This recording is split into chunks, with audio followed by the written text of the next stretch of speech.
Okay, let's say this is part 3 of our busy core and more day. Let's pay attention a little bit to the legs, and for those who use their legs, specificity for running, biking, walking. These are the type of exercises that you'll see today. First off, we're going to go ahead and stretch our quads, our back, and really get our legs ready for a little bit of a workout. So again, I always recommend the pad, and we're going to lay on our back. So you put the pad on the lower part of your lower lumbar part of the back, and just for comfort, and you'll be doing a bridge. Some of you really kind of remember that from the yoga times. And simply put your heels as close as you can to your buttocks. Put your palms of your hands flat down. Lift your whole pelvic cage up, almost as if you can go to the shoulders. And the idea, of course, is to get your back, get your glutes up, and really stretch those quads.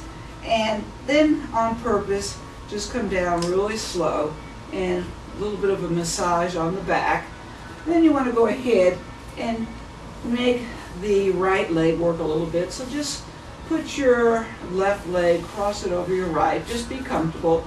Get that right leg up. A little bit of resistance from the leg that's over it. Hold, come up a little bit more. You can even use your toe and then come down. And you're feeling a little bit of workload simply because this leg's a little heavy. And down you go. And consequently, you want to take your other leg, come on over, and up you go. Up, lifting all the way up as far as you can, even to your shoulders. And you'll feel the stretch throughout your body. Your pelvic unit is up, and then slowly coming down. And then get your legs to a point where they're opened up in a butterfly. Come up, stretch a little bit, get your abductors stretched, arching your back, leading with your chest. Slowly get those legs up and down. And let's go into some nice leg work. One of the neat things is the laying down bike. I always like it because it really works your glutes, and it works definitely your hamstrings, your quads, and your hips. And the idea is to put weights on, and this can be done in a really kind of eclectic fashion with slow and medium. So I'll just give you a demonstration. Generally speaking, I like the folks to do it about 2 minutes without stopping. But you're going to go ahead, and you're going to go rolling down, and my feet are flexed. And I'm going to just start slow, and on purpose I'm just going to extend that leg out and bring the knees in. And the knees should be coming straight in as best as you can. And this is our slow, and then I'll say girls or guys, let's go a little faster, and then it's kind of like a little bit not as extending far out. So we're going a little faster, and then we're going to go slower. And all is well. Our strong legs feel fine, except for one of the folks might say, "Oh, this is a lot of work, a lot of pressure going on with my legs," and they may get a little bit tired. So I'll just say rest and just go ahead and stop. The rest of the gang can keep going. And here's our fast, and here's our slow, and then we turn it into a core exercise, which is really frustrating for those who want to stop. And we're going to go ahead the same thing, and now we're going to feel it in our core. And here's our slow, and then here's our fast. And if you do this for 1 or 2 minutes, above and beyond the laying down, you're going to get your core quite a bit. Now this is your legs, and here's my glutes, and working those. And I can get a little bit of hip action if I really want to put a lot more work. Really no wrong answers. The weights are pretty light.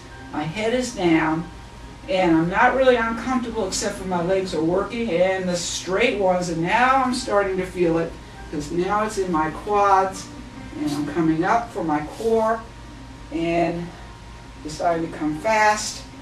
And this can be done a minute in this position and a minute in the lay down position. I would aim for that. Strong legs, strong glutes. And up you go, and let's go ahead and get our full leg. It's nice to have a stool. Okay, let's work on our hamstrings and our glutes first, and then we'll work on our quads and the IT band area and the hips for our legs. First off, get yourself balanced on your 7-inch stool. Come on up a little bit. And for the glutes, you're going to bring your right leg up and then out. Hold. And there's your hamstring right here. In, out. That's 2. Hold. In, out. That's 3. Now bend your head a little bit on the in, and when you come out, arch your back. And in, and out. And now you're feeling your glutes and your hamstring. About 10 of these or 30 seconds on each side. Rest when you get done to a point where you really are feeling it. Doesn't take long because you have weights on now. And try the other side. This will be a little bit aerobic because there's a quicker movement involved. So up you go. This will be your left.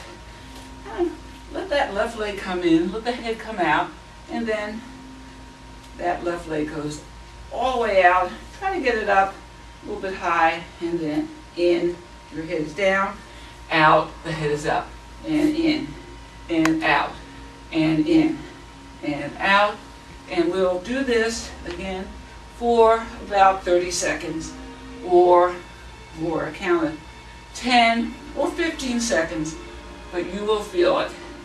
And this is a great way of getting your glutes, your hamstring and your glutes. Now, let's talk about getting our quads strong, our abductors strong, and our IT band. And you will also be protecting your knees if you get this upper part of your legs very well developed. It may be that leg weights are too much for you. So let's start it without the leg weight. First off, you want to have a good position where your hands are stable. So you're really not paying attention to your sitting up behavior. You really just want to dwell on the legs. So we're just simply going to let that right leg go up, and you're going to make a square. Bring it to the right, down, and back in. Left goes up, left, down, and in. Let's take it from a different perspective. Going this way, take the left leg up, left, so you're making a square, and that's 1. And that's 2. And here again, working on a whole minute, you're getting your entire leg, but more importantly, you're getting your connector, your hip connector is very much involved. And this is just making little squares. So I recommend about a minute each of those. And then for those of you who want to get a little bit more into the abductor, let's go ahead and take that leg, left leg out, slant it out to the left, and kick, and come back and in. Up, out, kick, back, in. Up, out, kick, back, in. Let me go forward so you can see this. Up, slant your leg, out, in, back. Up, out, in, back. Right leg up, out. So I'm actually turning that foot out, kicking it out, back, in. Up, out, kick, back, in. This is quite a lot of work for this area here. So what you're really adding is, instead of just the box, which is great, you're adding a little bit more abductor. Right there, there's your abductor. And you're getting that workout and coming back. Then, consequently, you want to get your hips. So instead of slanting out with your foot, lift it up, let it come in, over, back, down. Up, over, back, down. Let me go to the side view. Slant the foot, over. And you'll feel it right in here, back, down. Up, over, back, down. Up, over, back, down. Really good for strengthening your ankles as well. Because what you're doing is you're actually turning, and you're making your muscle turn. So I will tell you right now, you do a set of 10 on each of the legs of the squares. And then on the outside, the abductors.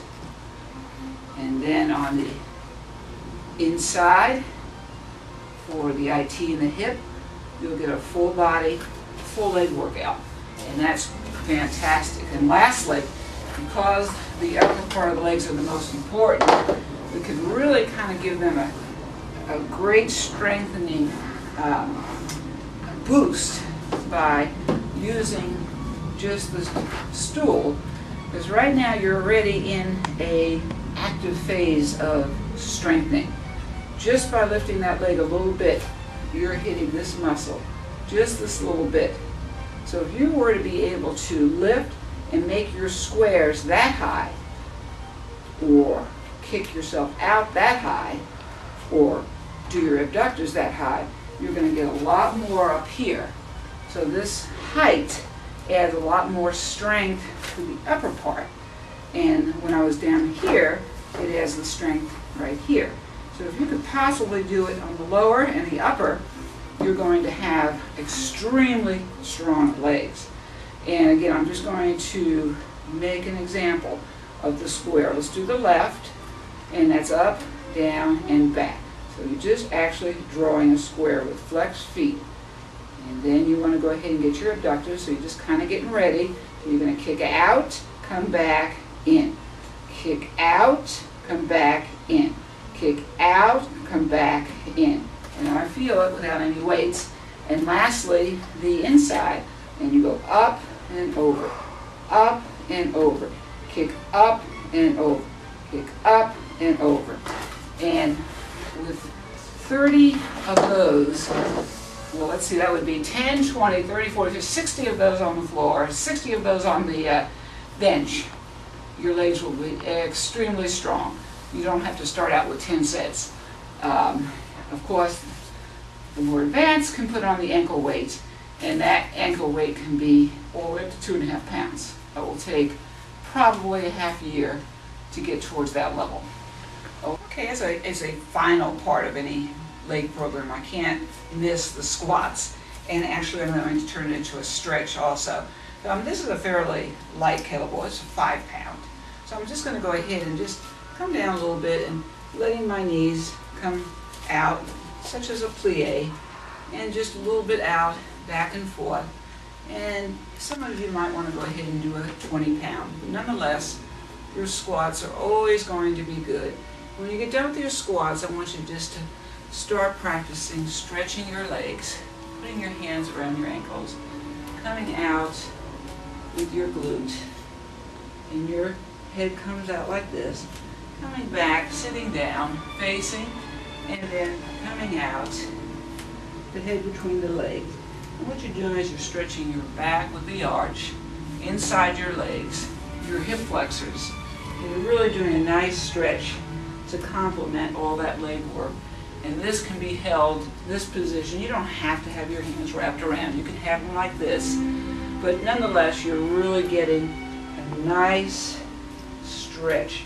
Start working always into a stretch that complements all the weight training you've done.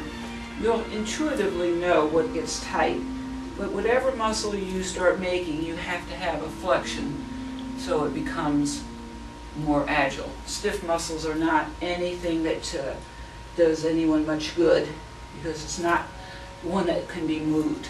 So I want to end up with that, and thank you very much.